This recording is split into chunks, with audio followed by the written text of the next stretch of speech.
Hi, sir. Would you like to buy a bag of cherries? Mm, how much is it per bag? It's $7 per quart-size bag. Are you serious? $7? Yeah? That's ridiculous. Across the street, it's $10 for the same amount. At Walmart, it's $5. I know. I don't set the prices, sir. Would you like one or no? What do you think? Okay, have a nice day, sir. I'll just be standing here doing nothing for the next 2 hours, praying that I can sell enough bags to make my daily pay. Hello, my lovely doodles. First jobs. Everyone's had them. Either you remember yours, you're in yours now, or you're looking forward to starting yours sometime in the future. And as you can tell by my little opening scene, my first job was at a cherry stand.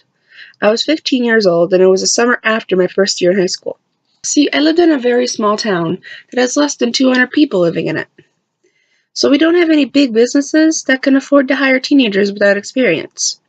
There's a gas station that you have to be 18 to work at, a grocery store that the owner ran by herself, she also lived in it, and a few more companies that wouldn't hire a 15-year-old with no experience. So if I wanted to get a job, I'd have to ask my mother to drive me all the way 20 minutes to the next town and work at a fast food company or other big business. I actually wasn't looking for a job that summer, but the summer previously, I had contacted a local woman that runs the cherry stands. I had heard that she would hire people that don't have any work experience. However, that summer she had already had all the workers that she needed. I was kind of bummed out, but honestly, I forgot about it pretty quickly. Fast forward to the next year, I'm walking home from the market when a little red car pulls up next to me. Hey, are you still looking for a job? Yeah. Great, you start tomorrow. Be at my house at 7 in the morning. Then she drives off. I was shocked. I ran home and told my mother and brothers about the job. I had never worked before, so 15-year-old me was ready to make bank. Of course, as a teenager with no bills, bank is anything more than $100 a week. I actually made a little bit more than that. I made $35 every single day that I worked, and I worked anywhere from 4 to 6 days a week. For all of you out there with a handy-dandy calculator, that amounts to anywhere between $440 to $210. But meow pants, I hear you saying. What about the tax? Well, I actually didn't get taxed on this money. It was $35 a day, untaxed. However, I still got taxes back on it the next April. Does that seem a little fishy? Well, that's because it was. I was making $35 a day for anywhere between 9 and 10 hours of work. That's about $4 an hour. Even factoring in tax, that still doesn't reach the minimum wage at the time, which was $7.50. On top of that, there was no way of recording our hours. My boss would tell me to write down things in a notebook, like when I started and when I stopped working. She also wanted me to write down that I had a lunch break, even when I didn't. Just write in a 30-minute lunch break, but keep working. You can eat while you work. I mean, I know it wasn't like the job was difficult.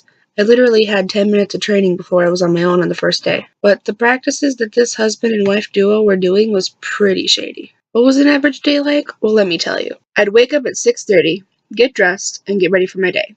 I'd grab my sack lunch and then walk down to the hill to the woman's house. There, me and the other teenagers working for her, all boys by the way, would load boxes of cherries from her freezer to her car and her husband's truck. Then we would fill up 5-gallon water containers and put those in as well. We would all pile into the car and the truck. I was never allowed to ride with the husband because apparently a few girls before me had complained that he was sexually harassing them. I don't know if that was true or not, I'm just stating a fact.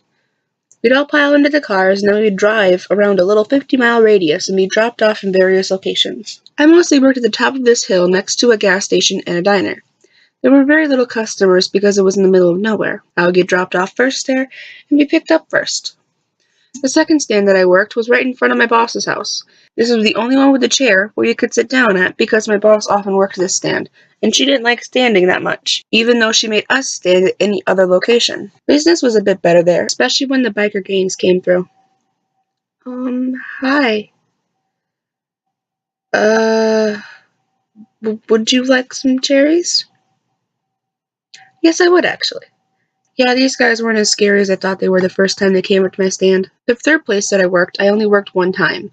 It was really out in the middle of nowhere, and my nearest area to run for safety or bathroom needs was about 2 football fields away. I really didn't like working that one much. So my duties were pretty simple. I would get 3 or 4 crates of cherries that I would store under the lip of the stand on the inside in the shade. Then I would take 1 crate and dump it into a tub of clean water. I would skim the top, taking off the bad cherries that were white with fungus and the ones that were rotten and floating. Then I would bag up 5 quart-sized bags and set the bags up on a display in the empty crates. I was allowed to eat as many cherries as I wanted, but that perk slowly wore its value out after the billionth cherry that I ate. The downsides of the job was that I was in the hot sun outside around fruit. That combination attracts all sorts of bugs. Oh, I don't mind mosquitoes. They're pretty common, and a little bit of bug spray can get rid of them. No, the bug that I had the issue with was bees. Bees and wasps. See, I'm allergic, and I'm also terrified of bees, and they were swarming the stands. Don't get me wrong, they're great for our environment, and I know that if you don't bother them, they won't bother you, but I'm just terrified of them. I am not afraid of creepy crawlies, I want to make that clear. I love bugs and anything scaly or slimy, but bees and wasps could literally kill me. This was back when I didn't have a good cell phone service or EpiPen. So if I were stung, I could have died in the middle of the countryside. I don't feel like I have to justify my fear of bees for that reason alone. So aside from bees, low pay, and standing in the hot sun all day, my boss was also pretty inconsiderate. For example, one time it was pouring rain, and I mean pouring. The base of the stand was just gravel dirt, so when it was raining, the entire base of the stand was flooded. Yes, there was a top, but I was still getting soaked from the rain and wind blowing in on the sides. I called my boss. It was still 2 hours until I got done with my shift. The conversation went something like this. Hey. Hey, what's up? Hey, it's Ashley. Yeah, what's up? So it's raining pretty hard. I can't even stand in my stand because it's flooded. Mm-hmm. It's only 2 hours until I go home anyway, and there haven't been any cars on the road, let alone customers.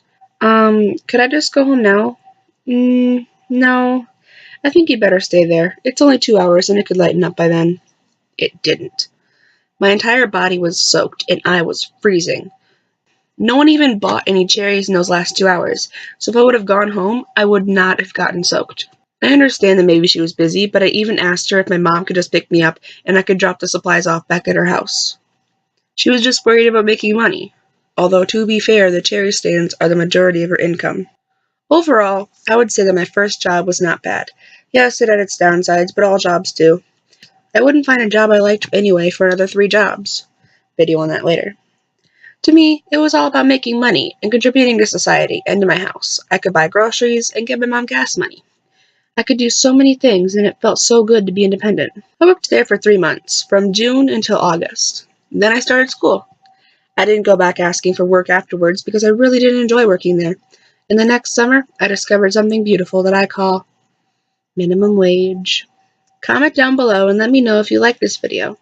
This is the first of several job videos that I plan on making. That's all for now. I'll see all you lovely doodles real soon. Kisses.